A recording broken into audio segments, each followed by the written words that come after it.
Hello guys, இன்னைக்கு நம்ம பார்க்க போகிறது I am getting married to the girl I hate in my class episode 10 தான். ஸோ வீடியோக்குள்ளே போகிறதுக்கு முன்னாடி எப்பயும் போல தான் மறக்காமல் ஒரே ஒரு லைக்கை கீழே போட்டுருங்க. ஏன்னா அப்போ தான் நிறைய பேருக்கு ரெக்கமெண்ட் ஆகும். அதே மாதிரி நம்ம சேனலுக்கு இப்போ தான் வரீங்கன்னா சப்ஸ்கிரைப் பண்ணிக்கோங்க. சரி வாங்க, நம்ம டைம் மிஸ் பண்ணாமல் ஏபிக்குள்ளே போகலாம்.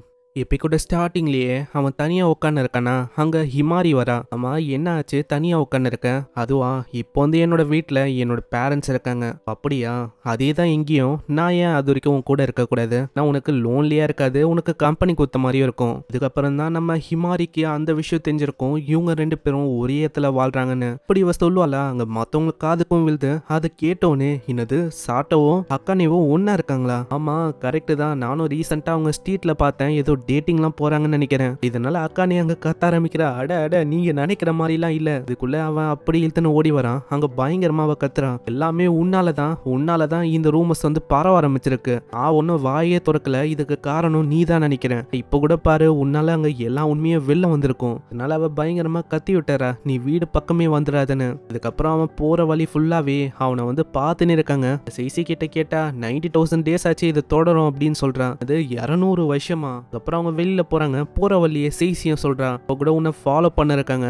அதாவது நானே ப்ரோ ஃபாலோவிங்ல. ஆனா இப்போ என்னன்னா இவங்க வேற ஃபாலோ பண்ண ஆரம்பிச்சிட்டாங்க. நான் என்ன பண்றது, ஸ்னேப்பரை ஹையர் பண்றான். இல்ல நீ அப்படியெல்லாம் பண்ணக்கூடாது. அப்புறம் என்ன, நீ வந்து ஏன் என்னோட வீட்டுல வந்து தங்கக்கூடாது? அது வந்து பிரச்சனையாவும் இருக்காது. இவங்கள பாரு, அப்படியே பின்னாடியே வராங்க. ஏன்னா இவங்கள பொறுத்த வரைக்கும் இப்போ நம்ம ஆளுங்க ஒன்னா வாழ்றாங்களான்னு தெரிஞ்சுக்கணும். செய்சி கிட்ட கேட்டா, ஏய் நான் வேணா ஒரு பிளான சொல்லட்டா, நான் வேணா தூக்கிட்டு அப்படியே லைஃபுக்காக ஓட ஆரம்பி. அதை ஒன்றும் நான் பிளான்னு சொல்ல மாட்டேன். அதுக்கப்புறம் அங்க பஸ் வந்து பஸ்ஸுக்குள்ள அவங்க கண்ணை மூடி திறக்கிறதுக்குள்ள அப்படியே ஏறிக்கிறாங்க.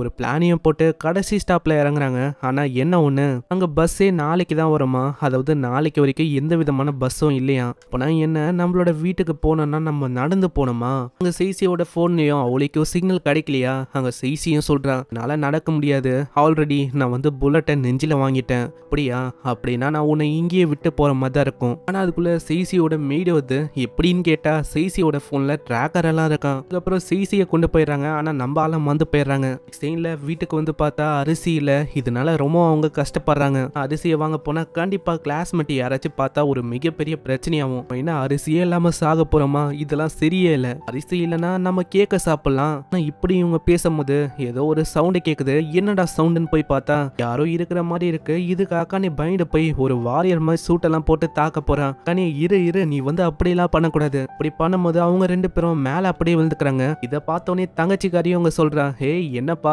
நீங்க வந்து அப்படியும் இப்படியும் இருக்க பாக்குறீங்களா? இல்ல நீ நினைக்கிற மாதிரிலாம் இல்ல. சாட்டம் வந்து தெரியாதனமா என் மேல விழுந்துட்டான். நீ எப்போ உள்ள வந்த?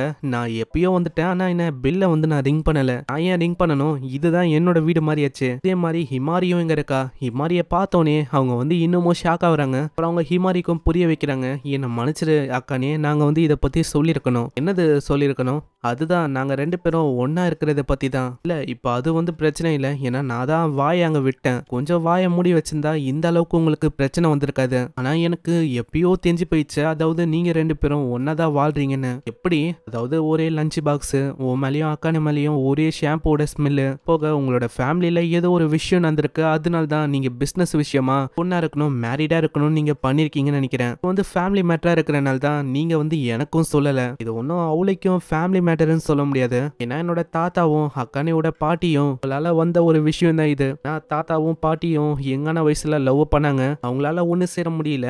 அதனால பேர பசங்களை வச்சு அவங்களால சேர முடியாத லவ் இப்போ சேர்க்க ட்ரை பண்றாங்க. பிசிக்கலா இப்போ சொன்னா 0% லவோட நீங்க வாழ்றீங்க அதுதானே. அப்பனா எனக்கு சான்ஸ் இருக்கு. இதுல தங்கச்சிக்காரியும் சொல்றான், அப்புறம் ஏன் நம்ம ஒரு கான்ஃபரன்ஸை நடத்தக்கூடாது? இங்க வந்து என்ன சொல்றீங்க செய்சி? நம்ம என்ன பண்ணலாம், ஃபர்ஸ்ட் இந்த ரூமர்ஸை ஸ்ப்ரெட் பண்ற பசங்களை பிடிச்சு உங்களோட மூலியை நம்ம செதைக்கணும். இல்ல அது வந்து சரியா வராது. ஆனா அக்கானிக்கு அது சரியா படுது. ஹிமாரியும் சொல்றா, நம்ம ஏன் இப்படி பண்ணக்கூடாது? அதாவது நீங்க ரெண்டு பேரும் இப்போ டேட்டிங் பண்றீங்கன்னு ரூமர் வந்து பரவி இருக்கல. இது வந்து அதை ஆப்போசிட்டா காட்டினாலே போதும். சீன்ல இதுக்காகவே செய்சியும் நம்ம சாட்டவும் ஒன்னா போறாங்க. பாக்குற சில பல பொண்ணுங்களுக்கு அது ரொம்ப கியூட்டா தெரியுது. அது அவளுக்கும் ஒர்க் ஆகல. ஏன்னா இவங்க ரெண்டு பேரும் இப்படிதான் ரொம்ப க்ளோஸா இருப்பாங்க. இது வந்து ஒர்க் ஆகுதுன்னு எனக்கு ஆப்வியஸா தெரியும். நம்ம ஏன் க்ளோஸான விஷயத்த பண்ணக்கூடாது? அப்பதான் அவங்களால நோட் பண்ண முடியும். அதாவது கிஸ் பண்றது இந்த மாதிரி. ஆனா நீ கவலைப்பட வேணாம், இது வந்து டேஸ்டா தான் இருக்கும்.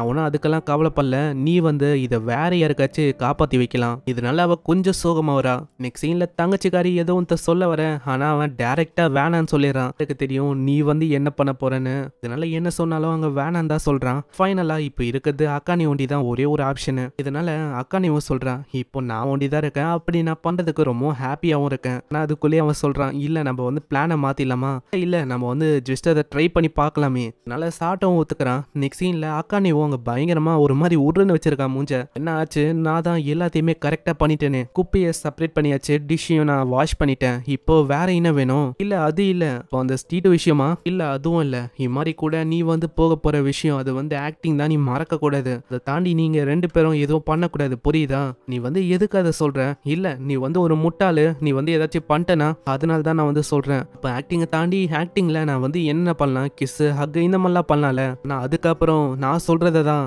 நம்ம சாட்டவை பயங்கரமாக இவன் மிரட்டுறா. இதுக்கப்புறம் அடுத்த நாளாவது அங்கே இவங்க 2 பேரும் பாய் ஃப்ரெண்ட் கேர்ள் ஃப்ரெண்டாக இருக்கணும். அதனால மற்ற பொண்ணுங்களும் அங்கே ஹிமாரி கிட்ட கேட்குறாங்க, என்ன ஹிமாரி, என்ன நீ வந்து அவன் கூட இன்னைக்கு இருக்க, ஏதோ விஷயம் உங்க 2 பேருக்குள்ள போகுதோ, இல்ல அப்படி எல்லாம் ஒன்றும் இல்லை. அதுக்கப்புறமா அவங்க ஒன்னா இருக்காங்க. அங்கே லஞ்ச் டைம் அப்பவும் அவ கேட்குறா, நம்ம 2 பேரும் ஏன் ஒன்னா சாப்பிடக்கூடாது, எப்பயுமே நீயும் அக்கானியும் தானே சாப்பிடுவீங்க, இல்ல இன்னைக்கு நம்ம 2 பேரும் போகலாம். இதனால அவங்க வந்து வேற எங்கேயாச்சும் போகலான்னு பார்க்குறாங்க. ஒரு கிளாஸ் ரூம் எம்டியா இருக்குமா, போய் அவங்க சாப்பிடலான்னு சொல்றாங்க. ஆனா உள்ள போய் அவங்களுக்கு என்ன பண்ணணும் தெரியல. ஆட்டோ வந்து கேட்குறான், பாய் ஃப்ரெண்ட் கேர்ள் ஃப்ரெண்டா இருக்கும்போது நம்ம வந்து என்ன பண்ணணும், ஏகப்பட்ட விஷயம் வந்து மைண்டுக்கு வந்து இருந்தாலும் சடனா கேட்டா என்ன சொல்றது, உன்னை இப்படியெல்லாம் யோசிச்சு பார்த்ததே இல்லை, இது வந்து ஒரு டிஃப்ரெண்டான சைடா இருக்கு உனக்கு, ஏன்னா நீ எப்பயுமே கம்ஃபர்டபுளா இருப்ப, ஆனா இப்போ உன்னால அப்படி இல்லை, எதுக்கு நீ சிரிக்கிற, நீ வந்து கம்ஃபர்டபுளா இல்லல, அதனால எப்படி இருக்க முடியும், எனக்கு நீனா ரொம்ப பிடிக்கும். இந்த சாட்டவும் இப்பதான் சொல்றான், நீ வந்து என்ன வேணாலும் கேளு, நான் வந்து பண்றதுக்கு தயாரா இருக்கேன், இது வெறும் ஆக்டிங் தானே, அது வரைக்கும் பிரச்சனை இல்லை.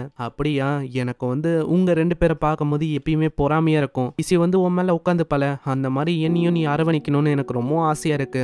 ஆனா நான் கேட்கறது அது தப்பா இருக்கும், ஏன்னா சிசி ஒரு சின்ன பொண்ணு மாதிரி தெரியவா, ஆனா நான் ஒரு ஜெயிண்ட் மாதிரி இருப்பேன், உன்னால தாங்கிக்க முடியுமா, உனக்கு மேனோட மசில்ஸை பத்தி எவ்வளோக்கும் தெரியல. அங்க இதனால அவங்க அதே மாதிரி பண்றாங்க. அங்க ஹிமாரியும் சொல்றான், இப்ப எல்லாருமே பாக்குறாங்க, நம்ம வந்து இன்னமும் கொஞ்சம் க்ளோஸ் ஆகலாமா, அதாவது இன்னமும் என்ன கட்டி பிடிக்க முடியுமா டைட்டா, அது இப்படியா. நெக்ஸ்ட் சீன்ல இதை பார்த்தோன்னே அந்த 2 பொண்ணுங்களும் கேக்குறாங்க, ஆமா ஹிமாரி நீ வந்து அந்த தனியான ரூம்ல போய் அப்படி என்ன பண்ணீங்க, நீயும் அந்த ஓஜோ ஃபேமிலியோட பையனும், ஏன்னா சில பல பசங்க வந்து நீங்க 2 பேரும் எம்டியான கிளாஸ்ல இருக்கிறத பார்த்தாங்களாம், இங்க பார்த்துட்டீங்களா, இது வந்து எனக்கு தெரியாம போயிடுச்சு, சைட்டோ இந்த மாதிரி என்ன பண்ணலாம், நம்ம சொல்லிடலாமா, சொல்லிட்டு வேற என்ன, அதுவா நாங்க 2 பேரும் இப்போ டேட்டிங் பண்ண இருக்கோம். கேட்டோடனே அவங்க இன்னமும் ஆச்சரியமா வராங்க. இப்போதான் அவ விஷயத்தையே சொல்றா, நான் வந்து இதுக்கு முன்னாடி ரொம்ப ஜலசா இருந்தேன், அக்கானையும் நம்ம சைட்டவும் ரொம்ப நெருக்கமா இருந்தாங்களே, அதனால தான் நான் ஒரு பொய்ய சொன்னேன், வெறும் ஒரு ஜோக்கு தான், இதை நான் ஃபர்ஸ்டே உங்ககிட்ட கிளியர் பண்ணிருக்கணும், இது ஒரு பெரிய மிஸ் அண்டர்ஸ்டாண்டிங்கா மாறி போயிடுச்சு, இல்ல பரவாயில்ல இருக்கட்டும், நாங்க தான் உங்ககிட்ட மன்னிப்பு கேட்கணும். எல்லாருமே இதனால கை தட்டுறாங்க, ஏன்னா இவங்க இப்போ அபிஷியலா பாய் ஃப்ரெண்ட் கேர்ள் ஃப்ரெண்டா இருக்காங்க. சீன்ல அவங்க ஒன்னாதான் போறாங்க.